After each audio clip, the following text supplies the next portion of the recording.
Before I start my hemp history lecture, I want to make sure that you all understand that there is still a lot of hemp history that is under debate, undocumented, or unknown. We need more in-depth research into all aspects of cannabis hemp, including its history, and I hope that these lectures will pique your interest in doing additional study in this area. If the stigma associated with cannabis hemp is going to be removed, we need to fully explore and document how hemp fits into the history of humanity. And that is what the cannabis curriculum is all about, researching all of the beneficial aspects of cannabis hemp while at the same time documenting the devastating effects that its prohibition has on society. And if you send me the results of your hemp research, I will add it to the Cannabis Curriculum Clearinghouse, which is an online database that others can access for their studies. I hope you will join me in this effort.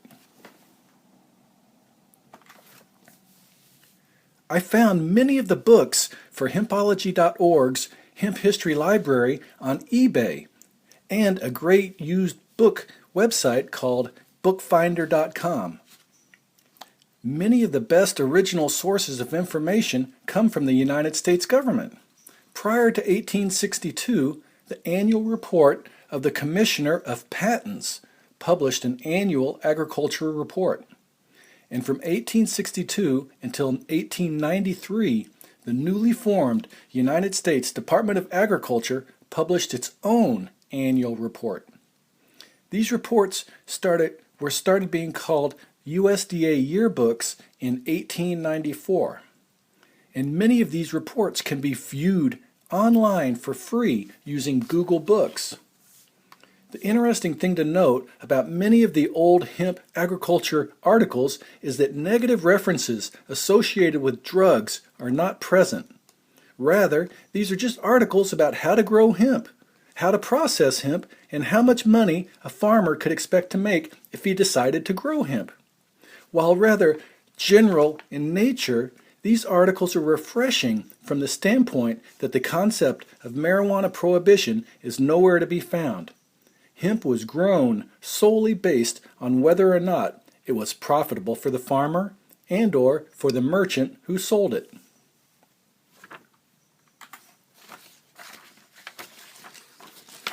Cannabis hemp was one of the first plants cultivated for its textile fiber.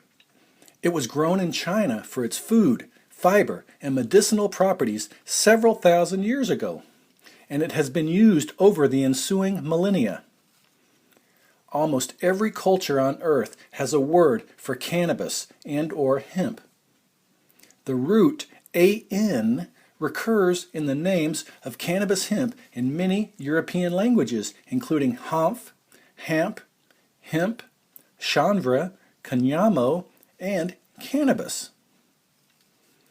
The Chinese symbol for hemp is Ma, M-A, and you can see this symbol, the Chinese symbol, is a shed with two cannabis hemp plants hanging upside down inside to dry. So this is a very straightforward symbol. Sativa is the Greek word for useful, and we know that cannabis sativa was indeed very useful for many, many generations. The word canvas is derived from the word cannabis. Hemp canvas was used as sails on the ships that explored the world's oceans and as coverings on the Conestoga wagons that explored America's frontier. So if you are into linguistics, why not further document the various names given to cannabis hemp by the many cultures that used it?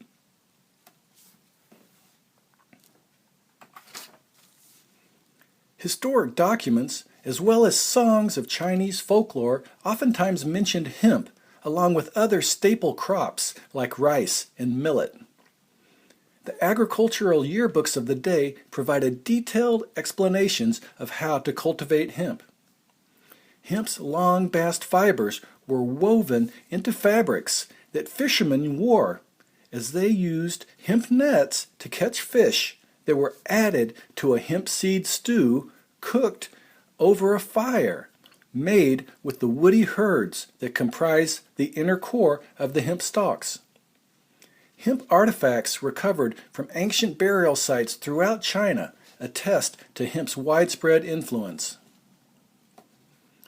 The strength of hemp bowstrings provided a distinct advantage over bamboo bowstrings during archery battles, while hempen cordage and sails safely propelled navies great distances.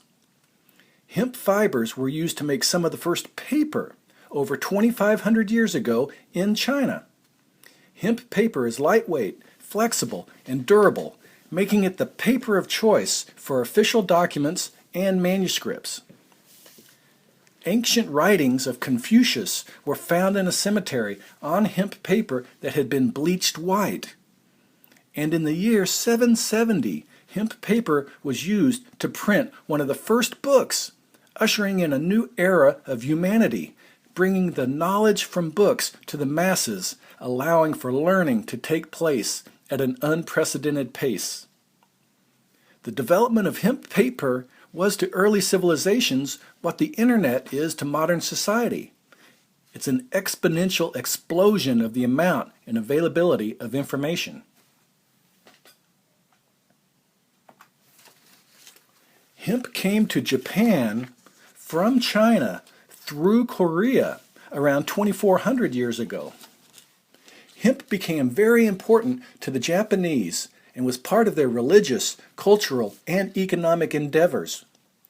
Cave paintings depicting cannabis hemp graphically illustrate the influence that it had on Japanese society. An ancient shrine near Osaka is dedicated to the cannabis hemp plant. And in Buddhist temples, symbolic objects such as bell ropes and curtains were oftentimes made out of hemp. Legend holds that Buddha subsisted on a single hemp seed a day. Regardless of whether this is apocryphal or not, hemp's nutritional value and its importance to the Japanese culture cannot be denied. The cannabis hemp leaf pattern is still very popular in Japan, and it appears woven into quilts and kimonos. Hemp clothing was a staple in Japan until the 1600s, when cotton took its place. Despite this, hemp was still very important to Japan's navy, which used it for cordage and sails. A report from the former United States Commissioner of Agriculture in 1873 described how hemp in Japan was cultivated, water-retted, and processed by hand. This resulted in producing hemp that was world-renowned for its fineness, glossiness, and strength. The author of this report did note that when the proper machinery is invented for working this fiber, it will prove a mine of wealth to Japan. And we will see this sentiment again regarding the need to develop machinery to process hemp stalks into usable raw materials. But note that Japan did create very fine and glossy hemp, and this was water-retted as opposed to dew-retting. And retting, or rotting, is the process of decomposition of the pectins, which bind the bast fibers to the woody inner core or herds contained in the plant stem. In America, retting was usually accomplished by allowing cut hemp stalks to lay in the field for a few weeks. Water retting, on the other hand, is oftentimes done in pools, streams, or lakes, and it produces a higher quality of fiber, but can also create a pollution issue. Much of the fine hemp produced in Italy was water-retted. Now, the cultivation of hemp spread throughout Asia, Africa, and Europe by way of historic trade routes, as more cultures became aware of its utility and its ability to grow in many different types of soil.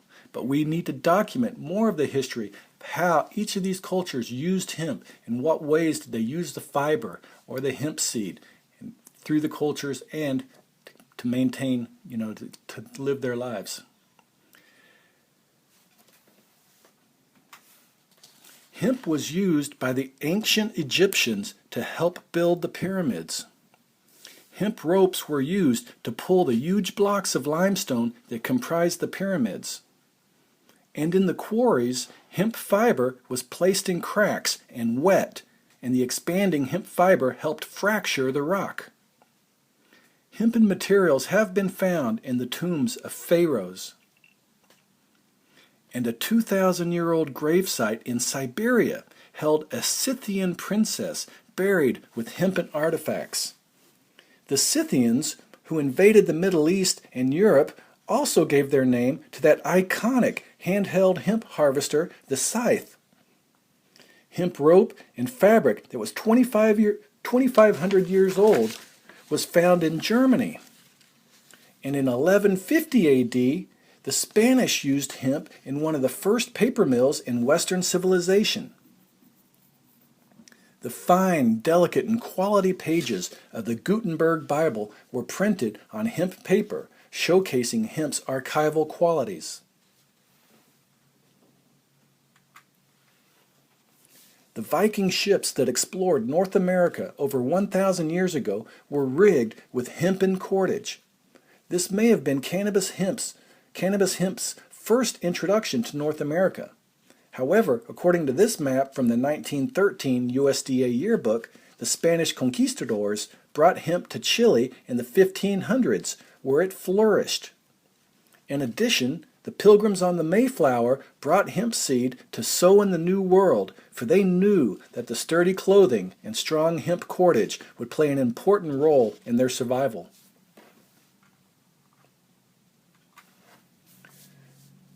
This print is from 1739. This is the oldest original print in my collection. This is the Hempology.org's Hemp History Collection. It's a hand-colored, engraved, and mezzotint plate, printed in color and finished by hand. 1739. This print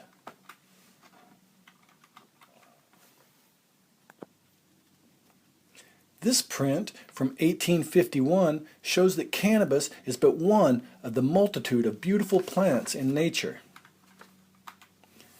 And these historic prints show the significant role that cannabis hemp played alongside not just fiber crops like cotton and flax, but also alongside other staples like corn, coffee, tea, and sugarcane.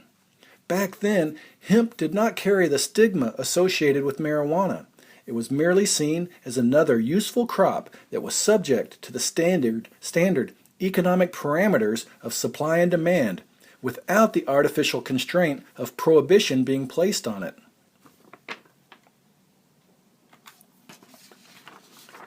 Based on its strength and durability, hemp canvas was used by many of the great Renaissance artists. These masters also used hemp seed oil in their paints, and they may have even smoked hashish to inspire their hempen masterpieces. But more research into how hemp was intertwined with art history is needed, so if you're a history buff, dig into hemp's rich and vast history and help out the cannabis curriculum. Remember the old ditty, Columbus sailed the ocean blue in 1492? Well, hemp was right there with Columbus and his crew. In fact, without hempen sails and cordage, rigging, and caulking, Columbus would have been hard-pressed to complete his journey. Because in 1492, ships were dead in the water unless they were rigged with hemp that was true.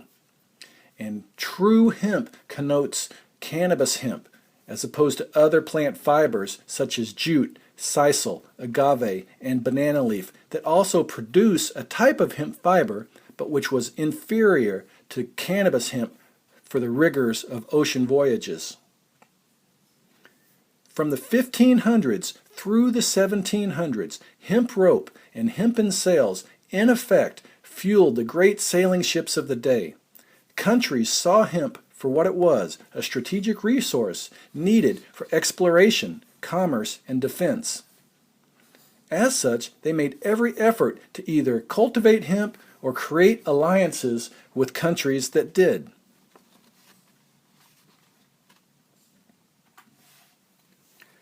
From the 1700s and into the 1800s, France cultivated more than 800,000 acres of hemp a year, while millions of acres of hemp were grown on Russia's vast plains, tended to by serf labor.